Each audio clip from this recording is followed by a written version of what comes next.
Tony, buen día, ¿cómo te encuentras? Bien, Ile, muy contenta de estar en esta entrevista y hablar del tema que vamos a hablar. Qué gusto, Tony.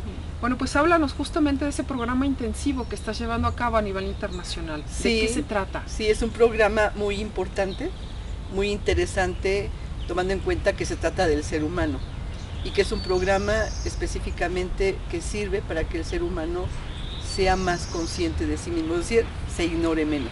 Correcto. Y a lo mejor cuando nos escuchan, así como que nos ignoremos menos y yo sí me conozco. Pero ¿hasta qué punto te conoces? O sea, está muy claro que nos conocemos en un nivel muy limitado, porque la conciencia de nosotros mismos no da para más, para conocernos más. Y simplemente el día a día estás distraído en muchas cosas, estás pensando en muchas otras, estás con preocupaciones, ¿sí? De las preocupaciones de la vida diaria. Entonces ya desde ese momento hablamos que no estamos conscientes. Entonces conocernos realmente implica un estado de atención, ¿sí? Y de conciencia. ¿Cómo cada quien vive esa realidad, Tony? Y cómo finalmente esa realidad que cada quien está viviendo afecta su estado de salud. Bien, la pregunta está muy bien, fíjate, porque todos hablamos de la realidad, ¿no? Y dice, o sea, ponte en la realidad, pon los pies sobre la tierra, sé realista. Pero en realidad, sí, no vivimos en la realidad. O sea, cada quien vive en su realidad. Y a partir de esta realidad que cada quien vive como la percibe, esa persona vive hablando de un estado de salud o un estado de enfermedad, ¿sí? Okay. Desde la percepción que cada quien va a tener, activa ese estado de salud o activa, ¿sí? El estado de enfermedad, por así decirlo. Y entonces, ¿cobra sentido enfermarse, Tony? ¿Cómo entiendo yo eso? Ok, sí, tiene un sentido. Claro, la enfermedad siempre ha tenido un sentido dependiendo de la percepción de cada quien que es la enfermedad, dependiendo lo que cada quien ha creído que es la enfermedad. Si hablamos de tiempos muy remotos, ¿sí? Pues la enfermedad puede ser desde que es un castigo, ¿sí? Claro. Desde que es un mensaje, desde que es un aprendizaje, sí. O de algo te hizo daño, ¿no? Estás enfermo porque algo te hizo daño. Entonces, bueno, hay muchas formas de ver la enfermedad y también hay muchas creencias respecto de la enfermedad. ¿Sí? Claro. Las creencias son muy limitadas, ¿por qué? Y muy limitantes, porque muchas personas dicen, bueno, de algo me tengo que morir, tiene que ser una enfermedad, sí. O desde la edad, o porque ya tengo tanta edad, yo ya tengo que enfermarme, ¿sí? O porque en mi familia todos nos enfermamos de esto, y por lo tanto, pues entonces también pues nos tenemos que enfermar, ¿no? Entonces, digamos que son algunas de las creencias que están más presentes en la vida de una persona para enfermarse. Correcto. ¿Y en qué momento se activa esa enfermedad? Bueno, para seguir hablando de enfermedad, me gustaría hacer un alto y hablar de ciertas cosas. Tenemos en la conciencia colectiva de la humanidad una percepción de lo que es la realidad y una creencia colectiva de lo que es la enfermedad. Acabo de decir ahorita esta parte. Pero también cómo sanarnos. Entra esta parte muy importante, porque en esta conciencia colectiva entra la medicina convencional, oficial. Correcto. Entonces se tiene toda una percepción de salud y de enfermedad y de cómo sanar, ¿eh? Entonces, bajo la perspectiva de la medicina convencional, se enferma un órgano. Claro. Entonces ese órgano hay que quemarlo, hay que extirparlo, hay que darle tratamiento, ¿sí? Al órgano, pero no se toma en cuenta todas las otras dimensiones del ser humano, la psique y el cerebro, la mente, no se toma en cuenta. Entonces solamente se enfoca todo hacia el órgano. Desde esta perspectiva es muy limitado, ¿sí? Hablar de enfermedad y salud, claro. Bastante limitado. Y en esta parte, entonces la persona cree, porque es una creencia, no es una verdad, que entonces la salud tiene que venir de afuera, ya sea a través de una medicina, llámese medicina alópata, homeópata o la que tú quieras, ¿sí? Tiene que venir de afuera, o alguien le tiene que hacer algo. Claro. Alguien de afuera tiene que hacer algo conmigo para que yo pueda sanar. Exacto. Esa es la perspectiva, desde la perspectiva de la medicina convencional o otro tipo de medicinas en ese sentido. Comprendo. Pero hay otro enfoque. Eso es lo que te iba a Sí, comentar. claro. Cuéntame de ese Hay nuevo otro enfoque, hay otro enfoque. ¿De qué se trata Sí. la nueva medicina germánica del doctor Hammer? Sí, es toda una revolución. Es como si ahorita yo te dijera, como si ahorita estuviéramos en el siglo XV, ¿no? Todavía, y estuviéramos diciendo, la Tierra es plana. Ya. Y tú crees que la Tierra es plana y que la Tierra es el centro del universo. Y yo te digo, no, Ile, ¿qué crees que no? Esa no es verdad, es una mentira. O sea, la Tierra es redonda, ya sabemos que tampoco es redonda, pero tampoco es el centro del universo. Entonces tú veías, no, ¿cómo va a ser eso? ¿Cómo me vienes a decir a mí, eso si la verdad de todo esto es esto? Entonces, igual, si hablamos ya de medicinas, si yo te digo ahorita y te platico sobre la medicina, la nueva medicina o la medicina germánica del doctor Hammer, viene a revolucionar todo.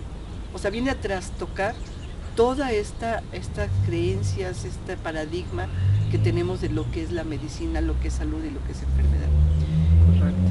Entonces, bueno, ¿de qué se trata la nueva medicina germánica del doctor Hammer? El doctor Hammer es un médico, ¿sí? Él era un médico igual alópata convencional alemán, ¿sí? Que en su propia historia de vida, y además toda la visión que él tenía de lo que era la enfermedad y todo eso, pues bueno, él estaba en la medicina convencional. Pero su historia de él, una situación que vivió muy dramática en su familia, con la muerte de un hijo inesperada totalmente, por un accidente, fue baleado, ¿sí? Vivió 3 meses Reichhammer y murió. Entonces este evento fue traumático para la familia, fue dramático, no tuvo solución, fue inesperado, ¿sí? Y pues lo vivieron en soledad. A los 6 meses de este evento, el doctor Hammer presenta un cáncer de testículo. Wow. ¿Sí? Y su esposa presenta cáncer de seno. ¿Sí? Entonces el doctor Hammer ya había observado que cosas, o sea, que lo que él había aprendido, lo que él practicaba, ya no le checaban ciertas cosas. Ok. Cuando él vive esta experiencia, y claro, bueno, se aplica todo el protocolo que tiene que ver con el cáncer. Y hago una aclaración aquí de la importancia que tiene cuando hablamos de cáncer. ¿Por qué? Porque en la mente colectiva, en este planeta Tierra, en este momento, cáncer es igual a muerte. Sí, claro. ¿Sí? Y es terrible, es que realmente es terrible esto que ha sido insertado en la mente de las personas. Y además, solamente hasta ahorita, el único protocolo importante que se está aplicando desde la medicina alópata es la quimio. Así es. Una invasión terrible que se hace al cuerpo humano. Tan solo fíjense, en México, si hablamos de México, se mueren mucho más personas en porcentaje, pero mucho más personas de ataques cardíacos, ¿sí? Que de cáncer. Wow, qué interesante. Y si hablamos si hablamos ahorita de una persona que tiene un ataque cardíaco diferente a una que tiene cáncer, pues hables toda una perspectiva diferente, ¿sí? O sea, todo lo que se le invierte al cáncer, todo lo que se habla del cáncer y todo el temor que se tiene del cáncer. Claro. Entonces el doctor Hammer pues se aboca, precisamente como él tuvo cáncer y vivió una experiencia, él hace la correlación, ¿sí? Entre la pérdida de un hijo, ¿sí? Que se le murió el hijo, y entre el cáncer que él presenta en testículos. ¿Y por qué en testículo? Pues porque ahí está el semen. ¿Y claro. para qué es el semen? ¿Qué guarda el semen? Pues para dar vida. Vida. ¿Sí? Okay. Sí. Entonces, él, en el hospital que trabajaba, en el pabellón de oncología, se da la tarea de empezar a preguntarles a las personas, ¿sí? que estaban con cáncer, si habían vivido alguna situación, ¿sí? en sus vidas impactante o difícil, o que hubiera sido un shock, un impacto. En primera instancia, las personas contestan no. Todo estaba muy bien, no hubo ninguna situación.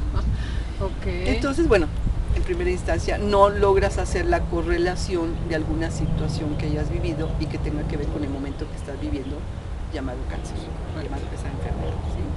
Entonces, ahí empieza la historia, Okay. Ahí empieza la revolución de esta nueva medicina, ahí empieza el cambio totalmente de enfoque y que la persona pueda conocerse más y saber realmente qué está pasando, porque desde la perspectiva también que escuchamos, también dice, no, es que la persona tiene cáncer porque guarda mucho resentimiento. Sí. Trabaja y trabaja con el resentimiento, y pues no, o sea, no es el resentimiento en este caso el doctor Hammer, bueno, le dio cáncer porque tuvo resentimiento contra la persona que mató al hijo o por la vida, no, ya es biológico, ya está biologizado su cuerpo. Entonces, él llegó hasta el punto de llevar a la medicina a ciencia. Comprendo. Es científico. Lo que él descubrió, ¿sí?, es ya científico, no son hipótesis. Correcto. ¿Sí? Él ya sacó 5 leyes totalmente comprobadas, con más de 60,000 casos, Wow. ¿sí?, comprobados. Entonces ya es ciencia, o sea, es científico esto, no estamos hablando de algo místico, algo esotérico, no. Y mucho de la medicina convencional, ¿sí?, oficial, alópata, son hipótesis. Correcto. Todavía, ¿sí?, estadística, se maneja por hipótesis estadísticas, pero no con la certeza de que es algo científico y totalmente comprobado por ser científico. Correcto.